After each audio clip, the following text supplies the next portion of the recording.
청취자님, 환영합니다. 흔히들 갓 도축한 막 방금 전까지 살아 숨쉬던 생생한 고기가 제일 연하고 맛있을 거라고 생각하시죠?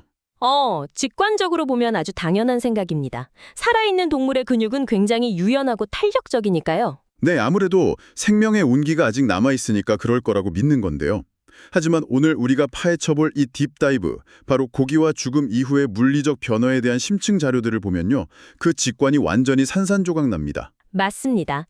만약 도축 직후에 고기를 그대로 불판에 올린다면 장담하건대 타이어 고무나 질긴 나무 토막을 씹는 기분이 들 겁니다. 어휴, 생각만 해도 끔찍하네요. 방금 전까지 부드럽게 수축하고 이완하던 근육이 죽음과 동시에 아예 굽혀지지도 않는 단단한 돌덩이로 변해버린다는 거잖아요. 네, 생물학에서는 이 현상을 사후강직이라고 부릅니다. 생물 활동이 정지된 후에 찾아오는 딱딱한 침묵의 시간이죠. 이 상태의 고기는 단순한 질김을 넘어서 인간의 치아로는 도저히 씹어 삼킬 수 없는 물리적 강도를 가집니다. 그러니까 우리가 레스토랑에서 우아하게 썰어먹는 그 부드러운 스테이크가 되려면 역설적이게도 이 돌덩이 같은 사후강직이라는 통과요래를 무조건 거쳐야 한다는 거네요. 바로 그겁니다. 그래서 고기가 진정한 고기로서의 물성을 갖추려면 세포 단위에서 대체 어떤 일이 벌어지는지 이 미시적인 메커니즘을 현미경보듯 들여다볼 필요가 있습니다. 좋습니다. 그럼 생명의 스위치가 꺼지기 전, 그러니까 살아있을 때 근육은 원래 어떻게 움직이는 건가요? 근육의 움직임을 보려면 세포 내부로 쑥 들어가 봐야 하는데요. 근육 섬유 안에는 두 종류의 미세한 단백질실이 겹겹이 교차해 있습니다. 아주 얇은 실인 액틴과 굵은 실인 미오신이죠. 아, 액틴과 미오신. 머릿속으로 좀 그려보자면 그 두꺼운 미오신 밧줄 주변에 얇은 액틴실들이 나란히 놓여 있는 거군요.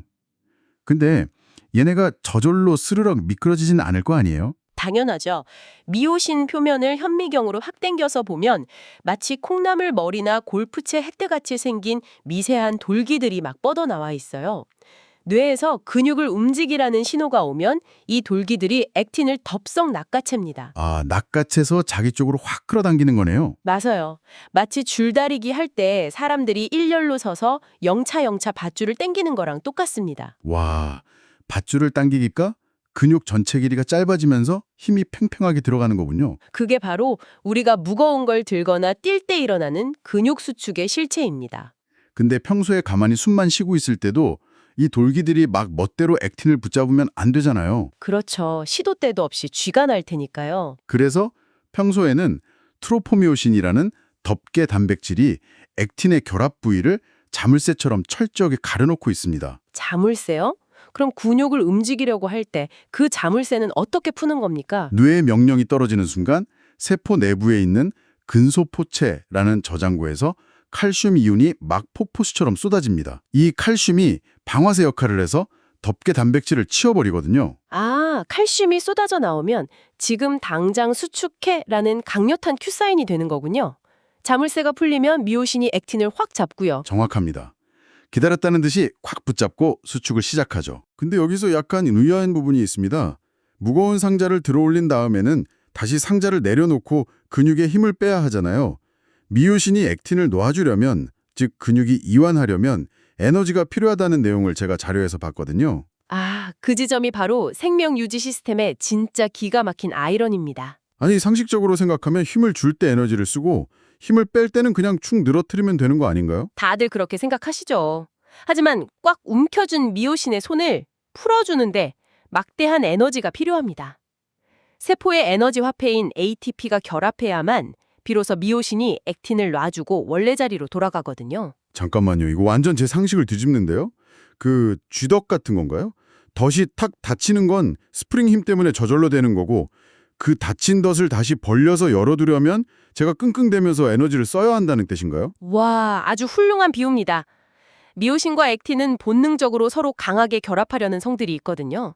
그 끈끈한 결합을 억지로 떼어내게 만드는 열쇠가 바로 ATP입니다. 살아서 부드럽게 움직인다는 것 자체가 끊임없이 에너지를 지불해야만 유지할 수 있는 꽤 사치스러운 상태였군요. 맞습니다. 힘을 빼는 건 절대 공짜가 아닙니다. 그럼 동물이 죽음을 맞이하는 순간에는 이 정교한 시스템이 어떻게 무너지는 겁니까? 혈액순환이 멈추고 산소 공급이 끊기면 더 이상 에너지를 못 만들잖아요. 산소가 차단되면 미토콘드리아의 ATP 생산 공장이 완전히 멈춰섭니다. 세포질 안에 약간 비축되어 있던 ATP마저 바닥나는 순간 아주 치명적인 연쇄 반응이 시작되죠. 어떤 반응이요? 아까 언급했던 칼슘 통제 시스템이 가장 먼저 무너집니다. 살아있을 때는 쏟아져 나온 칼슘을 펌프질에서 다시 저장고로 주워 담는데 이 펌프를 돌리는 데에도 ATP가 필요하거든요.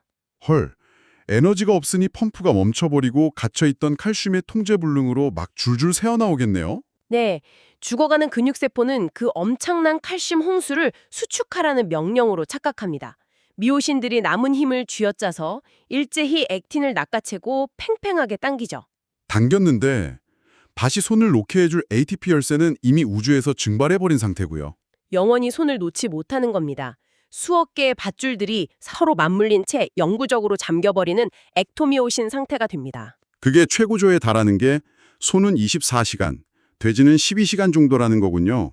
쥐덫이 다 다친 채로 완전히 굳어버렸네요. 맞습니다. 이 맥시멈 리그 상태가 되면 관절을 꺾을 수도 없고 고기를 아무리 눌러도 전혀 들어가지 않죠. 저는 우리가 고기를 숙성한다고 할 때 단순히 온도 좋은 냉장고에 며칠 넣어두는 건 줄 알았어요. 근데 세포 단위에서 보면 단백질 분해 효소가 그 단단한 밧줄 결합을 스스로 끊어낼 때까지 기다려주는 아주 처절한 인내의 시간이었네요. 네, 자연적인 사후강직과 숙성은 피할 수 없는 생화학적 수순입니다. 여기까지는 무조건 겪게 되는 정상적인 과정이죠. 근데 만약 인간이 그 24시간의 인내를 못 견디고 자연의 속도를 거스르려 하면 어떻게 되나요? 1960년대 뉴질랜드 양고기 수출업자들이 바로 그 대형 사고를 쳤잖아요. 육육산업의 역사적인 실수죠. 배를 타고 유럽까지 가야 하니 고기가 상할까 봐 두려웠던 겁니다. 그래서 도축하자마자 강직이 오던 말던 곧바로 엄청나게 차가운 온도로 급속 냉동을 시켜버렸습니다. 그러니까 상식적으로는 신선도를 가두는 최고의 방법처럼 들리거든요. 당시의 최신 기술이었고 생산자 입장에서는 가장 합리적인 선택이었죠. 단 1초라도 빨리 식혀야 부패를 막는다는 조급함 때문이었습니다. 하지만 유럽 항구에 도착해서 그 양고기들을 열어보니 요리사들이 경악을 했다고 하죠. 이건 고기가 아니라 고무 타이어다. 도저히 씹을 수가 없다는 클레임이 폭주했고요. 대체 근육 안에서 무슨 일이 벌어졌길래 그렇게 질겨졌는 겁니까? 이 재앙을 식욕학에서는 저온 단축이라고 부릅니다. 이건 고기가 상한 게 아니라 물리적인 파괴 현상이에요. 도축 직후에 고기 온도가 아직 따뜻할 때 갑자기 10도 이하의 찬 공기를 부으면 세포가 극심한 저온 쇼크를 겪습니다. 우리가 추운 겨울에 맨몸으로 밖으로 나가면 몸이 덜덜 떨리면서 근육이 바짝 긴장하는 거랑 같은 이치인가요? 정확한 비유입니다. 근육세포도 갑작스러운 추위를 감지하면 일종의 생존 방어기제처럼 세포 내에 칼슘 이온을 미친 듯이 쏟아냅니다. 추워서 칼슘을 쏟아냈는데 잠깐만요. 도축 직후니까 사후강직이 오기 전이잖아요. 그럼 ATP가 아직 꽤 남아있다는 뜻이네요. 그게 바로 퍼즐이 맞춰지는 최악의 타이밍입니다. 추위 때문에 칼슘이라는 방아쇠는 무차별적으로 당겨졌는데 탄창에는 ATP라는 총알이 가득 차 있는 상태인 거죠. 맙소사. 미오신 돌기들이 액틴 밧줄을 그야말로 폭발적으로 잡아당깁니다. 정상적인 사후강직과는 비교도 안 되는 엄청난 슈퍼 수축이 일어나는 겁니다. 청취자님, 한번 상상해보세요. 자동차로 치면 이런 거 아닙니까? 엔진 연료인 ATP는 빵빵하게 돌아가고 있는데 가속 페달인 칼슘을 끝까지 밟아놓고 갑자기 저온이라는 브레이크를 콱 걸어버린 겁니다. 네, 당연히 엔진 내부가 다 터지고 부품이 박살나겠죠. 엄청난 수축력 때문에 근섬유 길이가 원래의 50% 이하로 반토막이 나면서 쪼그라듭니다. 근육세포들이 서로를 지식여버리면서 떡처럼 뭉쳐버렸겠네요. 그렇게 지식여졌으니 그 안에 육즙은 스펀지 짜내듯이 밖으로 다 빠져나갔을 거고요. 맞습니다. 한번 구조가 망가져버린 영구적인 수축은 나중에 아무리 오래 끓이고 숙성을 해봐야 절대 다시 부드러워질 수 없습니다. 여기서 식육산업에 엄청난 딜레마가 생기네요. 빨리 식히면 세포가 충격을 받아 타이어가 되고 그렇다고 상온에 오래 방치하자니 미생물이 번식해서 썩어버리잖아요. 현대 공장식 도축 시스템에서는 이 줄타기를 어떻게 극복했습니까? 처음에는 이른바 10의 법칙을 적용했습니다. ATP가 다 고갈될 때까지 10시간에서 15시간 동안은 고기 온도를 10도 이하로 절대 떨어뜨리지 않고 서서히 식히는 방식을 썼죠. 근데 도축장에 수천 마리의 소와 돼지가 들어오는데 그 거대한 고기 덩어리들을 어중간한 온도에 반나절 넘게 방치한다는 건 식품위생상 너무 위험하지 않나요? 당연히 위험하고 효율성도 최악이죠. 산업계의 불만이 폭주하니까 과학자들이 아주 기상천외한 우회로를 발명해냅니다. 바로 전기자극법입니다. 전기요? 도축 끝난 죽은 고기에 강력한 전기 충격을 가한다고요? 솔직히 프랭켄슈타인 실험실이 떠올라서 좀 무서운데요? 언뜻 보면 굉장히 파괴적인 행위 같지만 생화학적으로는 완벽한 속임수입니다. 신경계가 멈춘 고기에 전기를 쏘면 근육이 마치 자기가 살아서 전력 질주를 하는 것처럼 강렬하게 수축과 이완을 반복하며 요동칩니다. 아, 근육에 억지로 엄청난 강도의 운동을 시키는 거군요. 네, 그렇게 강제로 운동을 시켜서 고기 내부에 남아있던 ATP를 단시간에 미친 듯이 다 태워버리는 겁니다. 자연 상태라면 15시간 걸릴 과정을 순식간에 끝내는 거죠. 자동차 비유로 다시 돌아가자면 강제로 엔진을 공회전시켜서 연료 탱크를 아예 텅텅 비워버리는 거네요. 맞습니다. 그렇게 ATP를 사전에 다 고갈시켜 놓았으니 그 직후에 영하의 냉동고에 집어넣어서 저온 쇼크가 오고 칼슘이 쏟아져 나온다고 해도 방아쇠를 당겨도 총알이 없으니까 슈퍼수축 자체가 물리적으로 일어날 수가 없겠네요. 바로 그겁니다. 이 기술 덕분에 현대 식육산업은 질겨질 걱정 없이 아주 빠르고 차갑게 고기를 냉각시켜 미생물 번식을 차단하게 되었습니다. 여기에 뼈를 발라내지 않고 그대로 매달아 냉각시키는 뼈의 보호 효과도 한몫을 하죠. 뼈가 양쪽에서 근육을 꽉 붙잡아주니까 혹시 수축하려고 용을 써도 짧아지는 걸 뼈가 버티고 막아주는 거군요. 거대한 산업 현장에서는 이런 정교한 과학으로 고기를 보호하고 있었네요. 네, 아주 철저하게 관리되고 있습니다. 자, 그럼 이제 시선을 좀 돌려보겠습니다. 이렇게 수많은 과학자들의 노력으로 완벽하게 보호된 고기를 비싼 돈 주고 사왔는데 막상 우리 집에서 구워 먹을 때 퍽퍽하고 질겨서 실망했던 경험, 청취자님들도 다들 있으실 겁니다. 그 실망감의 원인은 대부분 정육점이 아니라 소비자의 주방 냉동고 안에 있습니다. 거대한 산업 현장의 저온 단축보다 훨씬 파괴적인 현상이 우리 주방에서 매일 일어나고 있거든요. 바로 해동 강직입니다. 해동 강직, 이름만 들어도 아까 그 슈퍼 수축의 공포가 떠오르는데요. 냉동실에 고기를 얼리는 것 자체가 문제인 건가요? 얼리는 행위 자체가 문제가 아니라 언제 얼리느냐가 핵심입니다. 명절이나 캠핑 앞두고 아주 신선한 고기, 즉 아직 사후강직이 오기도 전인 고기를 샀다고 가정해보죠. 이 안에는 아직 ATP가 빵빵하게 남아 있습니다. 보통 그 극강의 신선함을 유지하겠다고 집에 오자마자 바로 냉동실에 던져 넣잖아요. 저도 자주 그러는데요. 얼려두면 시간이 정지할 거라고 굳게 믿으시죠. 실제로 얼어있는 동안에는 모든 반응이 멈춥니다. 하지만 진짜 재앙은 이 고기를 먹기 위해 꺼내서 해동하는 순간에 시작됩니다. 해동할 때 무슨 일이 벌어지는 거죠? 고기가 냉동실에서 꽁꽁 얼 때 세포 내부의 수분들이 날카로운 얼음 결정으로 변합니다. 이 미세한 얼음 칼날들이 고기 내부의 구조, 특히 칼슘이 저장되어 있던 근소포체의 벽을 싹 다 갈갈이 찢어 놓습니다. 잠깐만요. 저장구가 찢어졌다는 건 고기가 상온에서 녹는 순간 그 틈새로. 네, 억눌려 있던 칼슘이 폭포수처럼 쏟아져 나온다는 뜻입니다. 그리고 아까 이 고기를 얼린 시점이 언제라고 했죠? ATP가 아직 가득 남아있는 아주 신선한 상태일 때 올렸죠? 맙소사.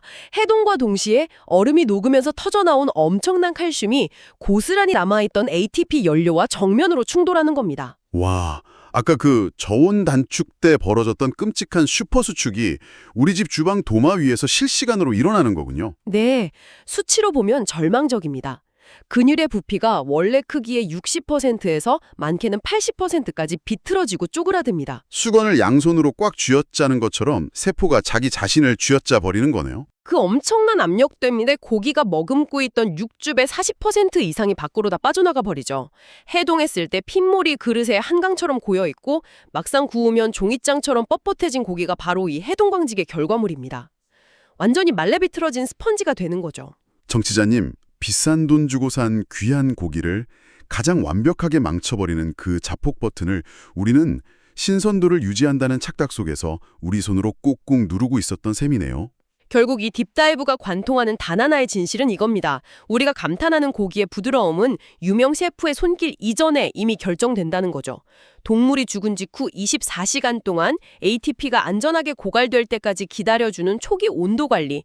여기서 고기의 운명이 결정됩니다. 그렇군요. 강직은 피할 수 없는 생물학적 필연이지만 그것이 저온 단축이나 해동 강직으로 악화되는 건 인간이 지식과 인내로 통제해야 합니다. 말씀을 듣고 나니 고기를 숙성한다는 게 단순히 맛이 깊어지는 마법의 시간이 아니었네요.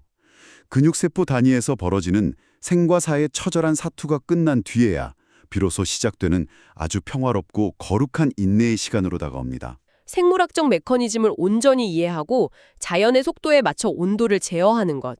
그게 바로 수천 년간 고기를 다뤄온 인류의 위대한 과학적 승리입니다. 청취자님, 오늘 이 깊은 탐구를 마치면서 저는 이런 질문을 던져보게 됩니다.